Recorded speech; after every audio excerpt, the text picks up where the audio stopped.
Hello everybody, happy Friday. Today we are starting chapter 8, so go ahead and get comfy cozy and join me. The title of this chapter is The Deadly Poppy Field. Our little party of travelers awakened next morning refreshed and full of hope, and Dorothy breakfasted like a princess off peaches and plums from the trees beside the river. Behind them was the dark forest they had passed safely through, although they had suffered many discouragements.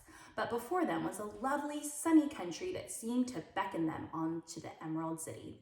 To be sure, the broad river now cut them off from this beautiful land, but the raft was nearly done.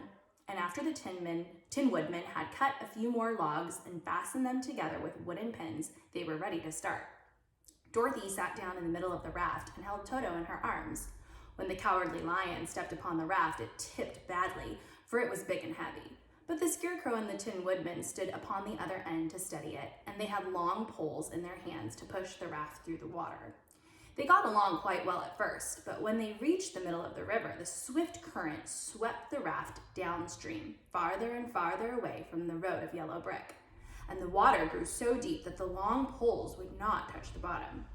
"This is bad," said the Tin Woodman, "for if we cannot get to the land, we shall be carried into the country of the Wicked Witch of the West, and she will enchant us and make us her slaves."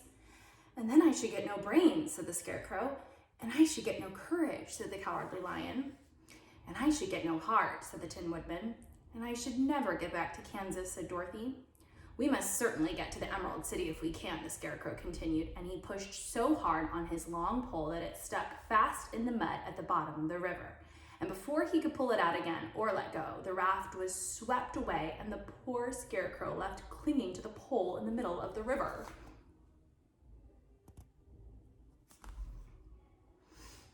"Goodbye," he called after them, and they were very sorry to leave him. Indeed, the Tin Woodman began to cry, but fortunately remembered that he might rust, and so dried his tears on Dorothy's apron. Of course, this was a bad thing for the Scarecrow. "I am now worse off than when I first met Dorothy," he thought. "Then I was stuck on a pole in a cornfield where I could make believe scare the crows at any rate, but surely there is no use for a Scarecrow stuck on a pole in the middle of a river. I am afraid I shall never have any brains after all."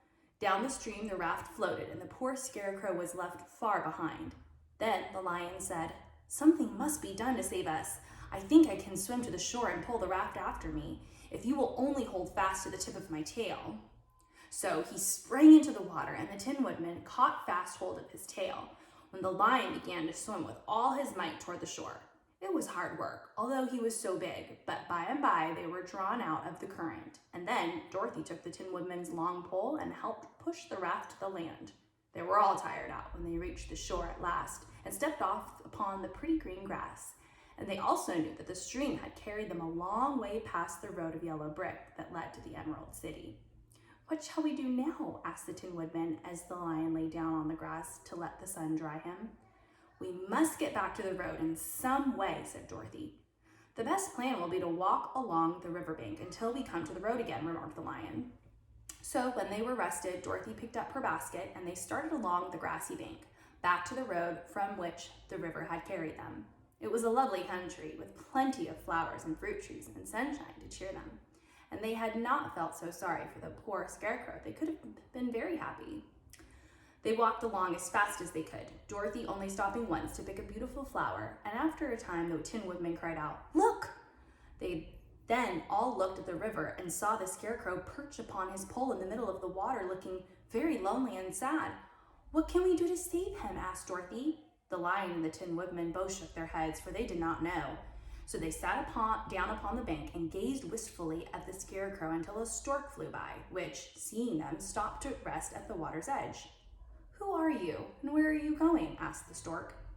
"I am Dorothy," answered the girl, "and these are my friends, the Tin Woodman and the Cowardly Lion, and we are going to the Emerald City."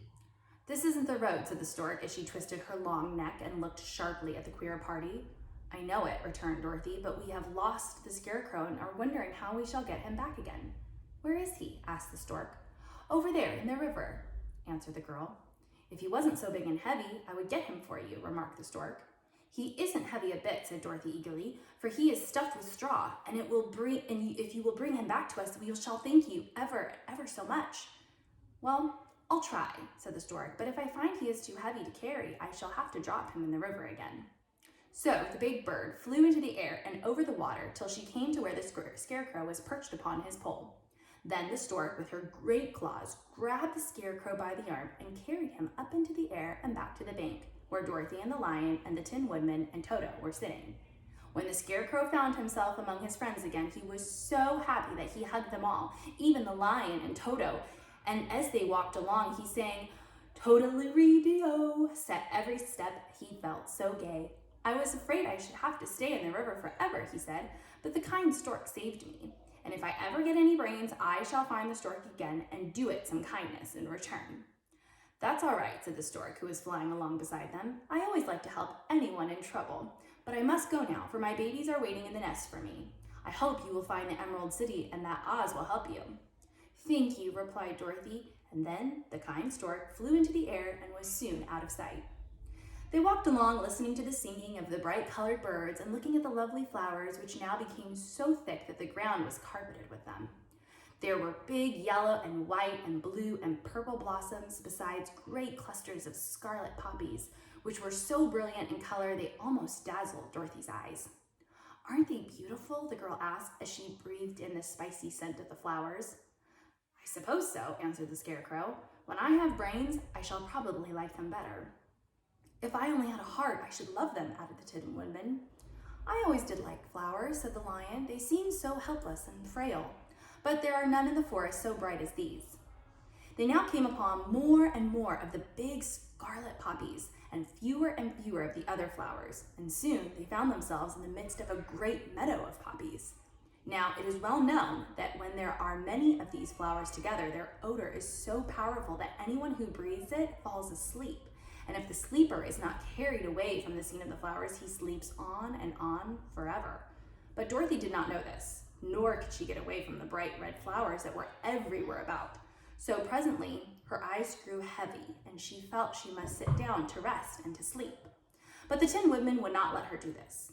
"We must hurry and get back to the road of yellow brick before dark," he said, and the scarecrow agreed with him. So they kept walking until Dorothy could stand no longer.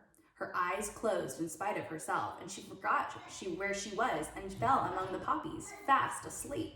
"What shall we do?" asked the Tin Woodman. "If we leave her here, she will die," said the lion. "The smell of the flowers is killing us all. I myself can scarcely keep my eyes open, and the dog is asleep already." It was true. Toto had fallen down beside his little mistress, but the scarecrow and the Tin Woodman, not being made of flesh, were not troubled by the scent of the flowers. "Run fast," said the scarecrow to the lion, "and get out of this deadly flower bed as soon as you can. We will bring the little girl with us, but if you should fall asleep, you are too big to be carried." So the lion aroused himself and bounded forward as fast as he could go. In a moment, he was out of sight. "Let us make a chair with our hands and carry her," said the scarecrow. So they picked up Toto and put the dog in Dorothy's lap. And then they made a chair with their hands for the seat and their arms for the arms and carried the sleeping girl between them through the flowers. On and on they walked, and it seemed that the great carpet of deadly flowers that surrounded them would never end. They followed the bend of the river, and at last came upon their friend the lion, lying fast asleep among the poppies. The flowers had been too strong for the huge beast, and he had given up at last, and fallen only a short distance from the end of the poppy bed, where the sweet grass spread in beautiful green fields before them. "We can do nothing for him," said the Tin Woodman sadly, "for he is much too heavy to lift. We must leave him here to sleep on forever, and perhaps he will dream that he has found courage at last." "I'm sorry," said the scarecrow. "The lion was a very good comrade for one so cowardly. But let us go on." They carried the sleeping girl to a pretty spot beside the river, far enough from the poppy field to prevent her breathing any more of the poison of the flowers. And here they laid her gently on the soft grass and waited for the fresh breeze to waken her.